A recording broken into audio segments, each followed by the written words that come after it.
सदियों से हम रात के आसमान को देखते आए हैं और सोचते हैं, क्या हम इस विशाल ब्रह्मांड में अकेले हैं? आकाशगंगा या कहीं कोई और हमें देख रहा है और यही सवाल पूछ रहा है? आज हम एक यात्रा पर निकलेंगे, मानवता की धरती से परे जीवन की खोज की अनंत जिज्ञासा को समझने के लिए। तैयार हो जाइए, क्योंकि उत्तर आपको चौंका सकते हैं। हमारी ब्रह्मांड के प्रति जिज्ञासा उतनी ही पुरानी है जितनी मानवता। प्राचीन मिस्र के लोग सितारों को चार्ट करते थे और गैलीलियो ने अपनी दूरबीन से आकाश को निहारा। हमने हमेशा आसमान की ओर देखा और सोचा, वहां क्या है? 16वीं शताब्दी में कोपरनिकस ने यह क्रांतिकारी विचार दिया कि हमारा सौर मंडल सूर्य के चारों ओर घूमता है। इससे हमें समझ आया कि पृथ्वी ब्रह्मांड का केंद्र नहीं है और यह विचार पनपा कि कहीं और जीवन हो सकता है। 20वीं शताब्दी में हमने केवल सवाल नहीं पूछे, बल्कि संदेश भेजे। 1977 में लॉन्च हुआ वॉयेजर स्पेसक्राफ्ट एक गोल्डन रिकॉर्ड ले जाता है, जिसमें धरती की आवाजें, संगीत और संदेश हैं, ताकि अगर यह किसी बाहरी जीवन से मिले तो उन्हें हमारा हेलो मिल सके। लेकिन यह एलियन जीवन को खोजने की दीवानगी क्यों? हम अरबों खर्च क्यों करते हैं तारों को देखने और मिशन भेजने में? इसका जवाब हमारी जिज्ञासा और अज्ञात को समझने की चाहत में छिपा है। सोचिए, अगर मंगल पर माइक्रोबियल जीवन मिला या किसी दूरस्थ तारे के पास एक उन्नत सभ्यता मिली, ये सब बदल देगा। हमारा विज्ञान, हमारा दर्शन, यहाँ तक कि हमारे धर्म भी। जैसा कि महान कार्ल सागन ने कहा था, कहीं कुछ अद्भुत खोजे जाने की प्रतीक्षा कर रहा है। यही हमारी खोज का सार है, जीवन ही नहीं बल्कि ब्रह्मांड में हमारे अस्तित्व का अर्थ। ये यात्रा उन अद्भुत दिमागों के बिना संभव नहीं थी जिन्होंने बड़े सपने देखने की हिम्मत की। 16वीं शताब्दी में जियोर्डानो ब्रूनो ने यह सुझाव दिया कि अनगिनत दुनियाएं जीवन को समेट सकती हैं। उनके समय के लिए यह एक क्रांतिकारी विचार था। सदियों बाद फ्रैंक ड्रेक ने पहली बार सेटी प्रयोग किया, एलियन सभ्यताओं से रेडियो सिग्नल सुनने के लिए। उनका प्रसिद्ध ड्रेक समीकरण हमारी आकाशगंगा में बुद्धिमान सभ्यताओं की संख्या का अनुमान लगाता है। आज वैज्ञानिक और खगोलविद अत्याधुनिक तकनीक के साथ गोल्डीलॉक्स जोन में ग्रहों को स्कैन कर रहे हैं, ना ज्यादा गर्म ना ज्यादा ठंडे, बिल्कुल जीवन के लिए उपयुक्त। ये खोज केवल एलियंस के बारे में नहीं है, ये हमारे बारे में है। ये ब्रह्मांड में हमारी जगह के बारे में है। अगर कहीं और जीवन है तो इसका मतलब है कि हम किसी बड़ी चीज का हिस्सा हैं। और अगर हमें कोई नहीं मिला तो भी यह यात्रा हमें सिखाती है कि हमें जो मिला है उसकी कद्र करें। एक छोटा नाजुक नीला बिंदु जो जीवन से भरा है इस विशाल ब्रह्मांडीय महासागर के बीच। धरती से परे जीवन की खोज केवल विज्ञान नहीं है, ये जिज्ञासा, आशा और एकता की कहानी है। और यह हमारी यात्रा की सिर्फ शुरुआत है। आकाशगंगा 13.8 अरब साल पहले कुछ अकल्पनीय हुआ। एक विलक्षणता, सिंगुलैरिटी में विस्फोट हुआ और वहीं से हमारे ब्रह्मांड का जन्म हुआ। आकाशगंगा, लेकिन ये ब्रह्मांड एक शक्तिशाली ऊर्जा से सितारों, ग्रहों और आकाशगंगाओं की इस अद्भुत दुनिया तक कैसे पहुंचा? चलिए ब्रह्मांडीय विकास की इस महान कहानी में गोता लगाते हैं। अब तक की सबसे अद्भुत कहानी। सब कुछ बिग बैंग से शुरू हुआ, एक विशाल विस्फोट जिसने केवल शोर ही नहीं मचाया, बल्कि यह वो क्षण था जब अंतरिक्ष, समय और ऊर्जा अस्तित्व में आए। प्रारंभिक सेकंड में ब्रह्मांड परमाणु से भी छोटा था, लेकिन असाधारण रूप से गर्म और घना। जैसे जैसे ये फैला, ये ठंडा हुआ और क्वार्क और इलेक्ट्रॉन जैसे पदार्थों के निर्माण के लिए स्थिति बन गई।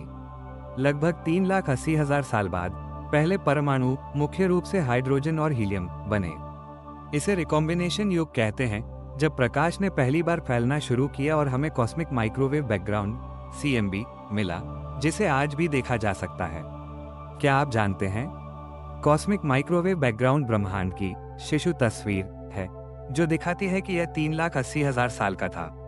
जैसे जैसे ब्रह्मांड फैला, विशाल हाइड्रोजन और हीलियम के बादल अपने ही गुरुत्वाकर्षण के तहत गिरने लगे। ये गिरावट परमाणु सम्मिलन, न्यूक्लियर फ्यूजन का कारण बनी, जिसने बिग बैंग के 100 मिलियन साल बाद पहले सितारों को प्रज्वलित किया।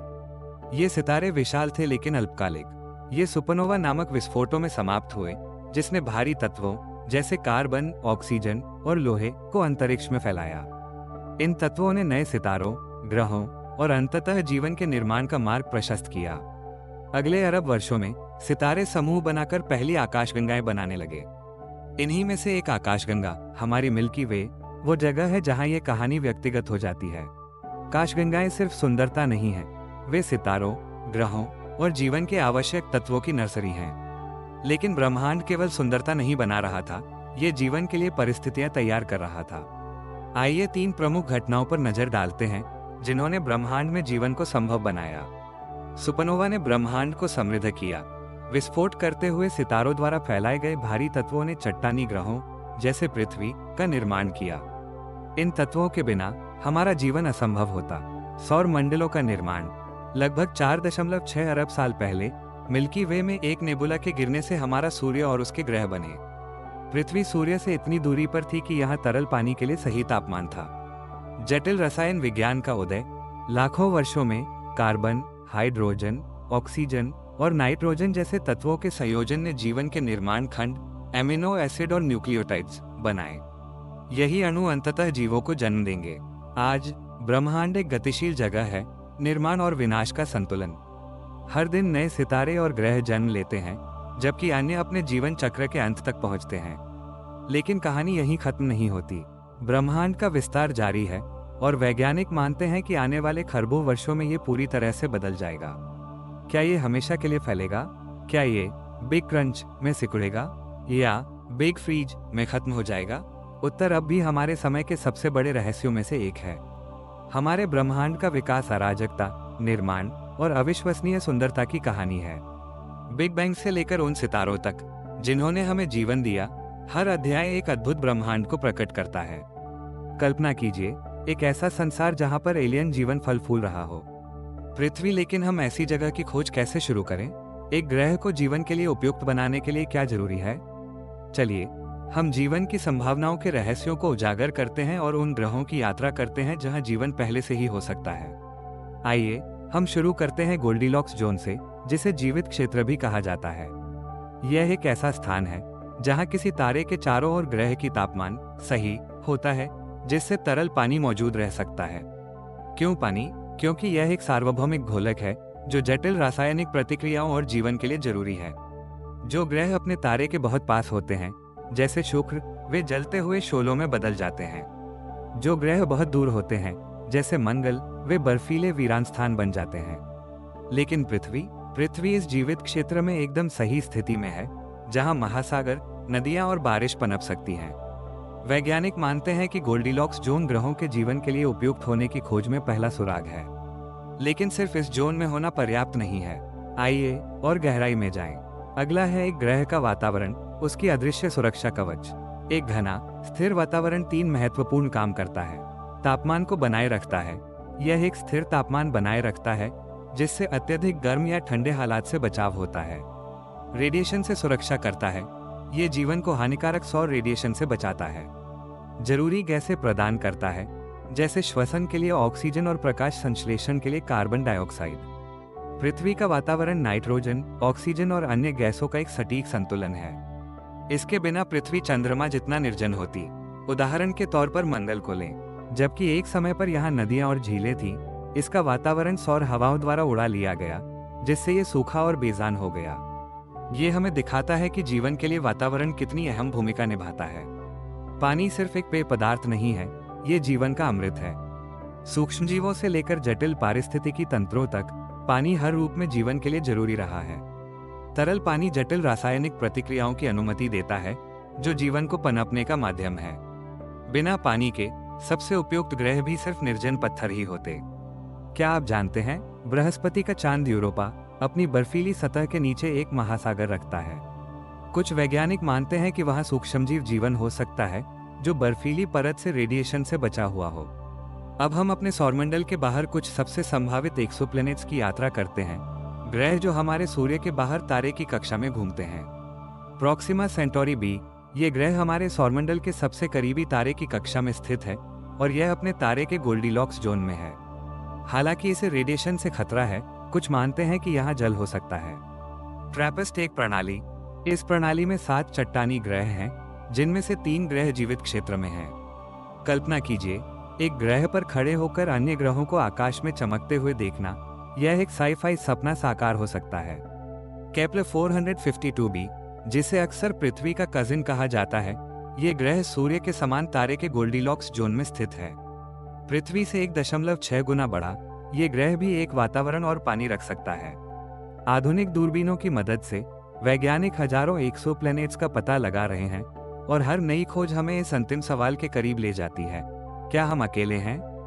लेकिन सोचने वाली बात यह है, जब हम जीवन के लिए उपयुक्त ग्रहों की तलाश कर रहे हैं, तो हमें पृथ्वी की अनोखी विशेषताओं को भी नहीं भूलना चाहिए। पृथ्वी का पानी, वातावरण, चुंबकीय क्षेत्र और स्थिर जलवायु का संयोजन इसे ब्रह्मांड में एक दुर्लभ रत्न बनाता है। जैसा कि कार्ल सागन ने खूबसूरती से कहा था, हमारा ग्रह विशाल अंतरिक्ष के अंधकार में एक अकेला बिंदु है। जबकि हम अन्य दुनिया का सपना देखते हैं, हमें उस ग्रह की भी रक्षा करनी चाहिए जिसे हम अपना घर मानते हैं। तो एक ग्रह को जीवन के लिए उपयुक्त बनाने के लिए क्या जरूरी है?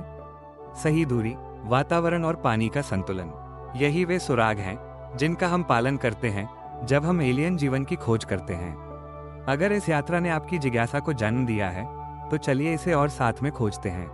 परग्रही सभ्यताएं, वे कैसी दिख सकती हैं? क्या सितारों के बीच कोई सभ्यताएं हो सकती हैं? आकाशगंगा, अगर उनकी जैविकी और समाज हमारी दुनिया से इतनी अलग हो कि वे हमारे जीवन के बारे में सब कुछ चुनौतीपूर्ण बना दें? आज के अध्याय में हम परग्रही सभ्यताओं के सिद्धांतों, विज्ञान और कल्पना की खोज करेंगे। क्या आप ब्रह्मांड के संभावित निवासियों से मिलने के लिए तैयार हैं? आइए हम इस यात्रा की शुरुआत करते हैं। मानव जिज्ञासा की शुरुआत से हम सितारों की ओर देखकर सोचते आए हैं, क्या हम अकेले हैं? अगर नहीं, तो ये परग्रही प्राणी कैसे दिख सकते हैं? जबकि हम अभी तक किसी परग्रही से नहीं मिले हैं, अभी तक वैज्ञानिकों और विचारकों ने परग्रही सभ्यताओं के बारे में अद्भुत सिद्धांत एकत्र किए हैं। परग्रही जीवन को समझने की शुरुआत उनके पर्यावरण को समझने से होती है। जैसे पृथ्वी पर जीवन अपने वातावरण के अनुसार विकसित हुआ है, वैसे ही परग्रही प्रजातियां भी अपनी ग्रहों की अद्वितीय परिस्थितियों से प्रभावित होंगी। उदाहरण के लिए, घने गुरुत्वाकर्षण वाले ग्रह पर छोटे, मजबूत प्राणी हो सकते हैं, जबकि कम गुरुत्वाकर्षण वाले ग्रह पर लंबी, पतली प्रजातियां उत्पन्न हो सकती हैं। क्या आप जानते हैं कि पृथ्वी पर भी कुछ प्राणी, जो अत्यधिक गर्मी, ठंड या विकिरण में पनपते हैं, ये सिद्ध करते हैं कि जीवन सबसे अविश्वसनीय परिस्थितियों में भी अनुकूलित हो सकता है। कल्पना कीजिए कि परग्रही जीवन हमारे ग्रह से भी अधिक चरम वातावरण वाले ग्रहों पर कैसा हो सकता है। अब हम जैविकी पर बात करते हैं। अगर कोई ग्रह महासागरों से ढका हो, तो परग्रही जीवन जल प्राणियों जैसा हो सकता है। सोचिए बुद्धिमान ऑक्टोपस जो उन्नत संचार प्रणालियों के साथ हो। लहर, अगर ग्रह रेगिस्तानी हो, जैसे स्टार वार्स ब्रह्मांड में, तो वे गर्मी से बचने और पानी को संजोने के लिए कठोर बाहरी खोल का विकास कर सकते हैं। लेकिन क्या होगा अगर ग्रहों का वातावरण पूरी तरह से अलग हो? उदाहरण के लिए, मीथेन से भरपूर ग्रह पर जीवन कीचड़ जैसे जीवन रूपों या जैव प्रकाशित जीवों जैसा हो सकता है, जो सूर्य के प्रकाश के बजाय रासायनिक ऊर्जा पर निर्भर हो। जहां पृथ्वी पर जीवन कार्बन आधारित है, वहीं कुछ वैज्ञानिकों का मानना है कि जीवन सिलिकॉन आधारित भी हो सकता है। सिलिकॉन के रासायनिक गुण उसे ऐसे संरचनाओं के निर्माण की अनुमति दे सकते हैं जो अत्यधिक पर्यावरणीय परिस्थितियों में भी जीवित रह सके, जैसे ज्वालामुखी ग्रह या बर्फीले चांद। यह विविधता इस बात का प्रमाण है कि हम जितना जानते हैं उतना ही कम जानते हैं, और जितना हम कल्पना कर सकते हैं वो उतना ही अधिक है। अब हम परग्रही समाजों की ओर रुख करते हैं। अगर बुद्धिमान परग्रही सभ्यताएं होती हैं, तो उनके सामाजिक ढांचे कैसे होंगे? पृथ्वी पर हमारे समाज सहयोग और प्रतिस्पर्धा से प्रभावित होते हैं, लेकिन यदि कोई परग्रही सभ्यता मुंह आधारित व्यवहार, जैसे चींटियां या मधुमक्खियां, रखती है, तो वे अत्यधिक सहकारी समाज बना सकते हैं जो एक ही जीव के रूप में काम कर रहा हो। वहीं संसाधनों की कमी वाले ग्रहों पर सभ्यताएं उन्नत साझेदारी प्रणालियां विकसित कर सकती हैं, जबकि संसाधन संपन्न ग्रहों पर वे तकनीकी और अन्वेषण में तीव्र प्रगति कर सकती हैं। कल्पना कीजिए कि कार्डाशेव स्केल पर एक प्रकार 2 सभ्यता, एक ऐसी सभ्यता जो अपने पूरे सितारे की ऊर्जा का उपयोग करने में सक्षम हो। ये सभ्यताएं डायसन गोलों का निर्माण कर सकती हैं, विशाल संरचनाएं जो अपने तकनीकी उपकरणों को शक्ति देने के लिए हर एक कण सूरज की रोशनी को कैप्चर करती हैं। लेकिन सांस्कृतिक भिन्नताएं क्या होंगी? क्या परग्रही कला, संगीत या आध्यात्मिक प्रथाएं बनाएंगे, या उनका ध्यान सिर्फ जीवित रहने और तकनीकी प्रगति पर केंद्रित होगा? इन सवालों के उत्तर उनके विकास और वातावरण पर निर्भर करेंगे, जो हर संभावना को एक पहेली बना देते हैं जिसे हल किया जाना बाकी है। विज्ञान कथा ने हमें परग्रही सभ्यताओं के बारे में अनगिनत कल्पनाशील चित्रण दिए हैं, जैसे स्टार ट्रैक के तर्कशील और भावनाहीन वल्कन से लेकर 2001 स्पेस ओडिसी के प्राचीन, मानसिक रूप से जुड़ी मोनोलिथ बिल्डर्स तक। लेकिन कल्पना अक्सर हमारी आशाओं और भय को दर्शाती है। शांतिपूर्ण, उन्नत परग्रही हमारे आकांक्षाओं का प्रतीक होते हैं, जबकि शत्रुतापूर्ण आक्रमणकारी हमारे चिंताओं को दर्शाते हैं। क्या परग्रही सभ्यताएं समान भावनाएं रख सकती हैं? या क्या उनके विचार और क्रियाएं हमारे लिए पूरी तरह से समझ से बाहर होंगी? फिल्म अराइवल ने परग्रही प्राणियों के साथ संवाद करने के विचार को खूबसूरती से प्रस्तुत किया है, जो समय को गैर रेखीय रूप में समझते हैं। क्या होगा अगर किसी परग्रही सभ्यता को समझने के लिए हमें अपने वास्तविकता के बोध को ही फिर से सोचना पड़े? जब हम परग्रही सभ्यताओं के बारे में कल्पना करते हैं, एक पाठ जो स्पष्ट रूप से सामने आता है, विविधता जीवन और नवाचार की कुंजी है। जैसे पृथ्वी पर जीवन अपनी अद्वितीय विविधता से पनपता है, वैसे ही परग्रही सभ्यताओं की कल्पना हमें ब्रह्मांड में अनंत संभावनाओं की याद दिलाती है। ये हमें अपने दृष्टिकोण को विस्तारित करने, अज्ञात को अपनाने और जिज्ञासा को बढ़ावा देने की चुनौती भी देती है। चाहे हम कभी परग्रही से मिले या नहीं, अन्वेषण की यह यात्रा हमारे खुद के समझ को समृद्ध करती है। तो आपको क्या लगता है, परग्रही सभ्यताएं कैसी दिख सकती हैं? क्या वे उन्नत, शांतिपूर्ण प्राणी होंगी या कुछ हमारी कल्पना से परे? आकाशगंगा अपनी सोच हमारे साथ साझा करें। इस वीडियो को लाइक करना न भूलें, ब्रह्मांड की कहानियां को सब्सक्राइब करें और बेल आइकन बेल दबाएं ताकि आप हमारे अगले कदम के बारे में सबसे पहले जान सकें। साथ मिलकर हम ब्रह्मांड के रहस्यों को और अधिक अन्वेषण करें। अगली बार तक ऊपर देखिए और सोचते रहिए। उद्धरण।